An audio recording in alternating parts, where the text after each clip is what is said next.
Hello, it's Keith here, and this is lesson 27 of the platform-specific series of my 6502 assembly programming tutorials. This week we're going to be looking at the Super Nintendo, and we're going to learn how to make simple sounds on that system.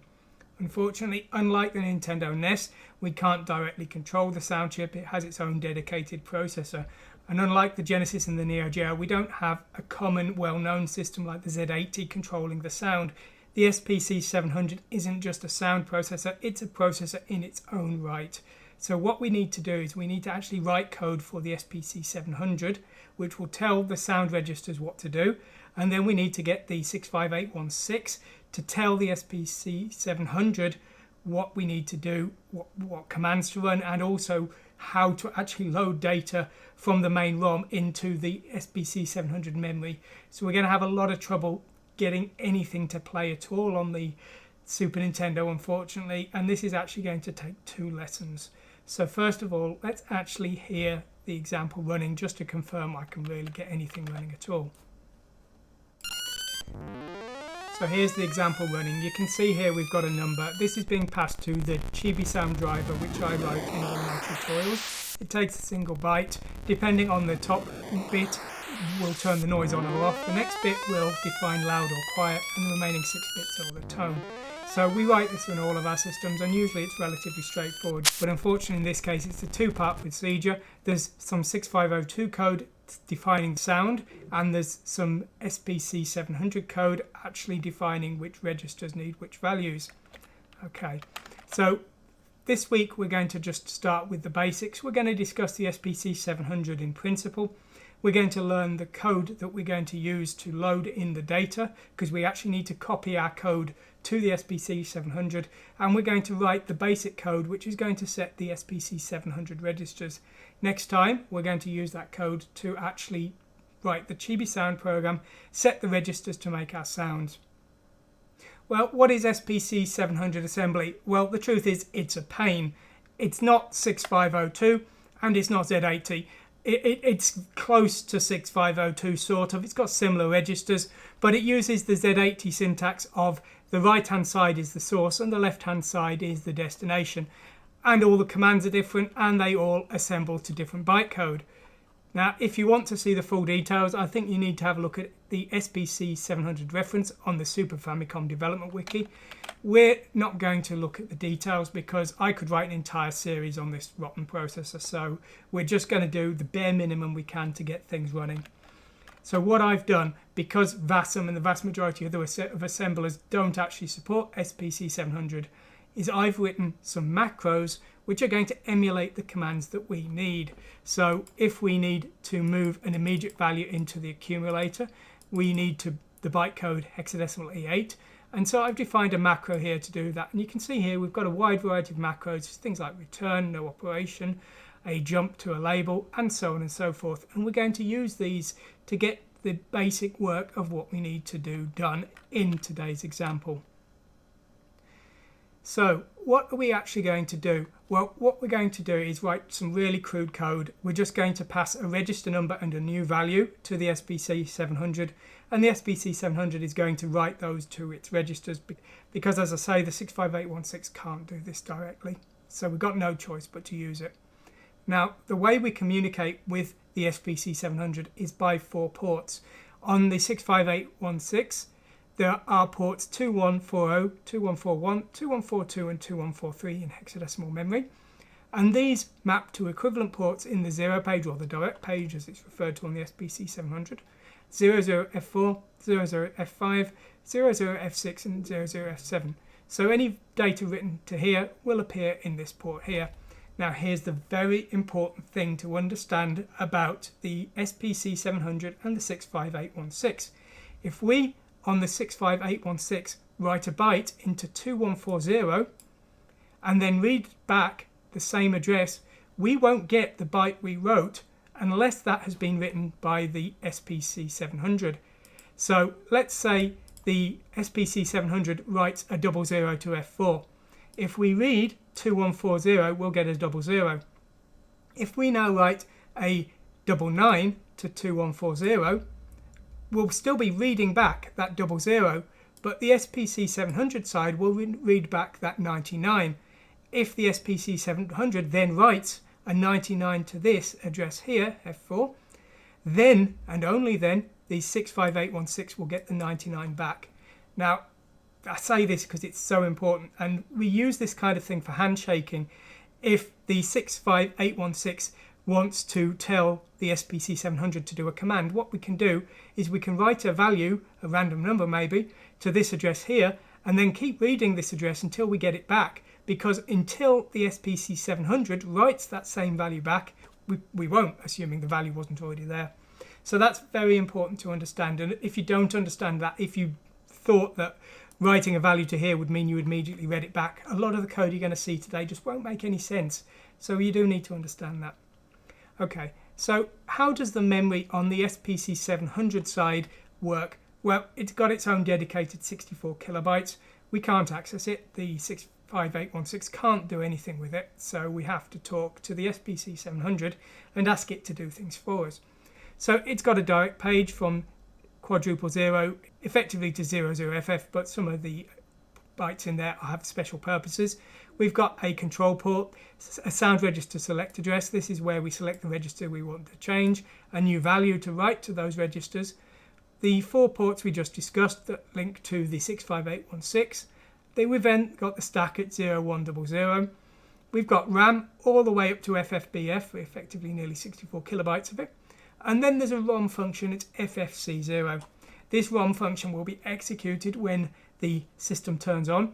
And the first thing this ROM function does is it waits for us to send it data.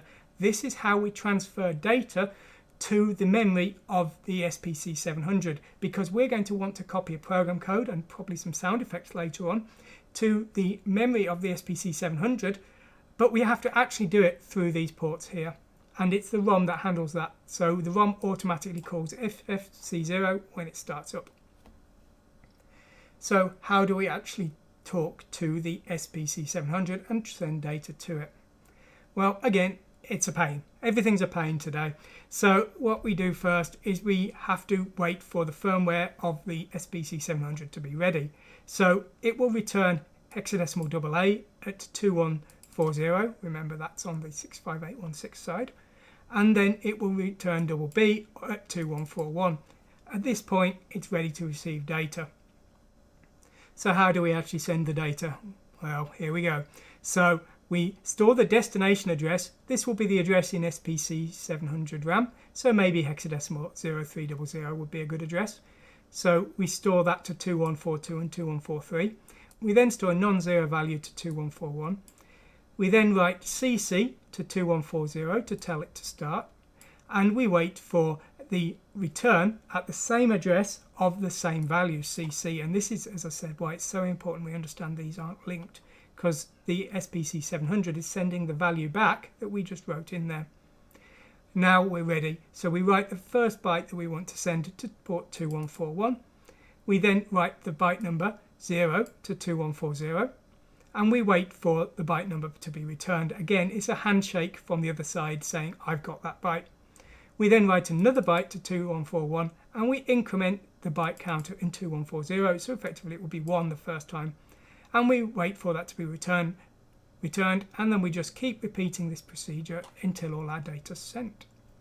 Now, at this point, we've sent our data, but the system firmware is still going to be running that ROM and waiting for more data. So we need to tell it what address to call. And we're probably going to want to tell it to execute the data we've just sent. So what we do is we write a 0 to 2141. We write the address we want to call into 214243. We read in the data at 2140, which was previously a byte count. We add 2 to that count and write the value back again. And we wait for the value to be returned once again. At this point, we're now running the code that we've sent to the system. Okay, so you've probably all got a terrible headache at this point, and you're probably hating me and thinking this is an absolute nightmare, which is pretty much what I thought when I saw all of this. So, of course, as always with my tutorials, the first thing I'd tell you is everything you saw running today, you can just download from my website and use as is. I believe there are some pre-built drivers that can play music and things for the SPC700, so you don't need to bother with any of this shod. Please, if that's the way you're going with things, that sounds like a great solution to me. I'm a stubborn bastard, I insist on doing things myself, so I've written my own driver here. Now, unfortunately, as I say, VASM does not support SPC700, and actually none of the other assemblers I'm looking at for my other tutorials I think do either. So I've written these macros here, and we're going to use these to write some program code today. Now, effectively, the code that we're looking at here is within the ROM data of our Super Nintendo ROM. So this is going to cause some problems with regards to call addresses, because all of these labels are the label address within the ROM and not within the destination address within the SPC700. Now we're going to load this to hexadecimal 200 within the SPC700 memory. So effectively we're loading it to the lowest address in RAM we can. Now when it comes to actually the code, we've got commands like this. So here we've got a call command here, and we're going to call a memory address. Here we're going to move the accumulator into address 00F6, and here we're going to compare the accumulator to an immediate byte 03 in hexadecimal here. So these are the macros converting these commands into the byte code for the SPC700. But of course, this is actually within the memory of the 65816, though we're not going to execute it in this memory. We're just going to copy this bank of memory into the SPC700 in the way we just described. We'll look at that in just a moment. Now, because the labels here are all relative to the Super Nintendo ROM, we're going to have to actually recalculate them. And that's what we're doing here. We've got this start of the program called sprog, which is the address within the ROM of the 65816, and we've got spdest, which is the destination within the RAM of the SPC700. So when we want to do a call and we need to specify the absolute address of the label sound call pause, we're subtracting the start of our program so that it's an offset from 0, and then we're adding the destination address within the RAM of the SPC700 so that the resulting address is the correct absolute address in the SPC700 RAM. Again, I know this is confusing. Now the alternative would be to use a dedicated assembler and to actually use origin commands and store this as a separate file and then include it as a binary or something like that. I didn't want to do that in this case because it was going to make things much more difficult. And if you look, this is a really small code program. It's not much to it. So as I say, for something as simple as what I was trying to do here, I'm cutting some corners and I'm making things a bit harder than need be with these weird absolute labels. And here we've got some relative labels. This is a branch relative, so this is calculating the offset, and I'm just having to make a slight correction to the current memory address to get it to work correctly. But as I say, we've got some really simple code here. So let's just see what the code is actually doing. So when we transfer our program to the SPC700 memory, we will then immediately execute it. So our program is now in control of the SPC700. That's this program here, of course. Now, this program has effectively two commands. There's two things we can tell it to do. There's a command which is command 3, which is set one of your registers of the sound processor to this new value. And there's another command which is command 2, which is I'm sending you more data. Command 2 will just run the ROM firmware that we saw before. So we're effectively just restarting FFC0 to load some more data in. So that's what command 2 does and command 3. Now, until we get a command, we are actually running this pause routine here. Now, what this pause routine does is it reads in from 00F7, and 00F7 is effectively our synchronization between the systems. Now, what you need to do to tell the SPC700 to do a command in this code is read in the current value of 2143 and then write it back. So in the same way as our loading routine, we were writing a byte number, a byte count back to that port to tell the SPC700 to do some work. We're doing something similar here. We're reading in whatever the current value is of 2143 and we're writing it back again. And so that's what our pause command is doing just here. So here's our pause routine, and what we're doing here is we are reading in from 00F7. We're then comparing to the address sound key address here, which is a temporary byte within the memory at F000. I didn't want to use the 0 page because it would just make things more complicated. So we're just using that as a byte, and all we're doing is we're comparing the value we're expecting to get back from the processor when things are ready to the current byte that is being returned here. And when we get that byte, we're returning, but until we get that byte, we're just looping back to here, and we're recalculating a relative jump here. That's what the R stands for here. So we're calculating the relative address of sound call pause label compared to this command within the SPC700 memory. Once we get it, we just return. So whenever you see this sound call pause, all it's doing is it's delaying, and as soon as we get a return, it means that the system has told us that we're ready to actually process data. So at this point, we've got some data. We read it in from 00F6, which is our command. If we've got a 3, we jump to sound.command. If we've got a 2, then we jump to sound ROM call. Now you can see sound ROM call, it just confirms that the command was done. I'm actually doing it twice as a safety measure here. I think maybe there was some kind of delaying problems, so that's just cleared things up by doing it twice. And all this does is it updates the sound key address and it increments that by 1 so that the 65816 knows that the command is now being processed. So that's all that does. So when it comes to the ROM call, we just announce to the 65816 that we've done the command, and then we jump to the ROM at FFC0 here. So that's the command to run the firmware, command 02. Command 03 is the one that's really doing most of our work. So we've just got some no operations here as pauses. We read in from 04 here. Now this is the register number that we want to change, and we write this to F2, which is the register select here. Now we read in from F5, and F5 is the new value for that register. And then we write that back to F3, and that is the new value for the register. And that's really all there is to it. We're just reading in a value and sending it straight to the SPC700 sound registers.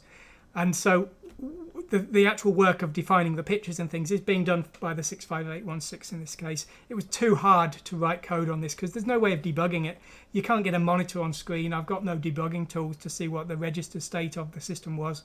So it was real trial and error getting this working.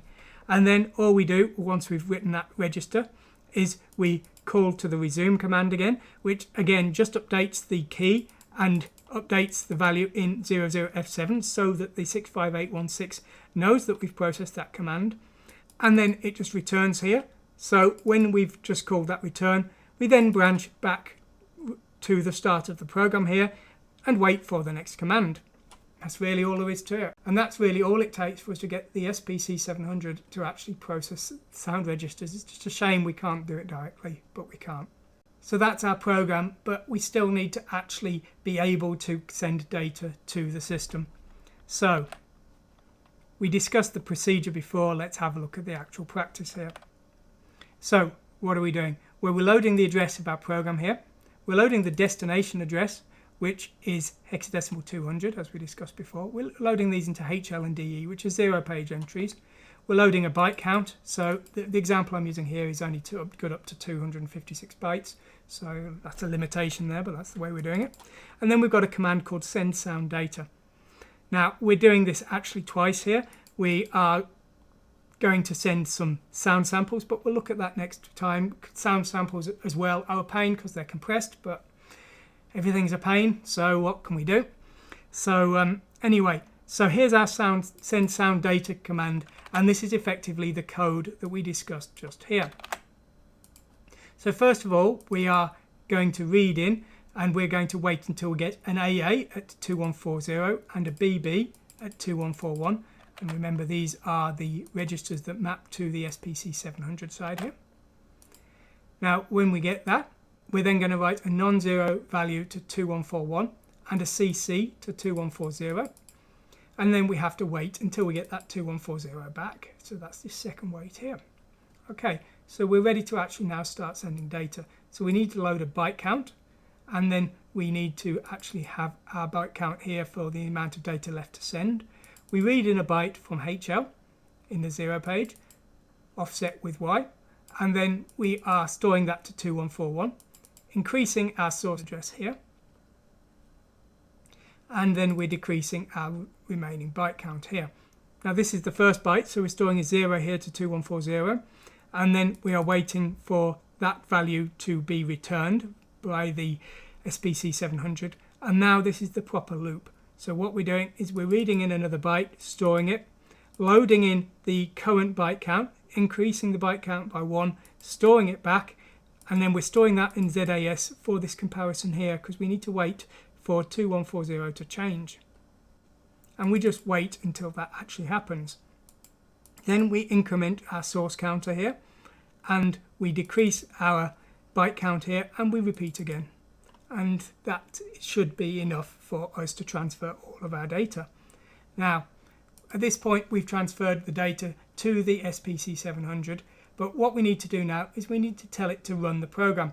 So what we do next, we store 0 to 2141. We then load the execution address, which is the destination address in memory, hexadecimal 200 here. And then we store that, we store the low byte into 21242, the high byte into 2143.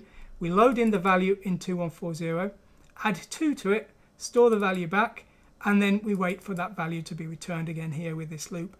When it is returned, then our program code is actually running, and that's what it takes. So you can see that in this init command here, we run this SPC700, that should be 700 not 7000, sound init routine here, which does all of the work of transferring the data to the SPC700. It's a pain, but that's what it takes. So there we go. That's the procedure as basically as I can do it for getting data to the SPC700 and changing the SPC700 registers. Now, that's where we're going to leave it this time. Next time, we're going to have a look at all of the registers. You can see them just here. We're going to write chibi sound, which is my driver that takes a single byte and converts that to simple sound effects. We'll learn about how to do that. We'll also have a quick look at the file format for the wave data, because the SPC700 isn't an FM synthesis system, it's a wavetable synthesis system, so we need to give it some kind of byte data to make a sound. Anyway, I hope you found this interesting, if probably a little confusing. Thanks for watching today, and goodbye. Now, if you have questions, comments or suggestions, please feel free to sign up to my web forums. Every tutorial episode has its own section on the forum. If you just click on these buttons here, you'll see it goes to a matching page of my forum. The forum's just at chibiacamas.com/forum. It's free to sign up, of course. You can show off your projects you're working on. I totally encourage you to show us what you're working on. And if you've got any questions, any suggestions, please let me know them. It's purely an assembly forum. So if you're working on assembly programs and you want to show them off, please sign up and show us what you're working on. Thanks a lot.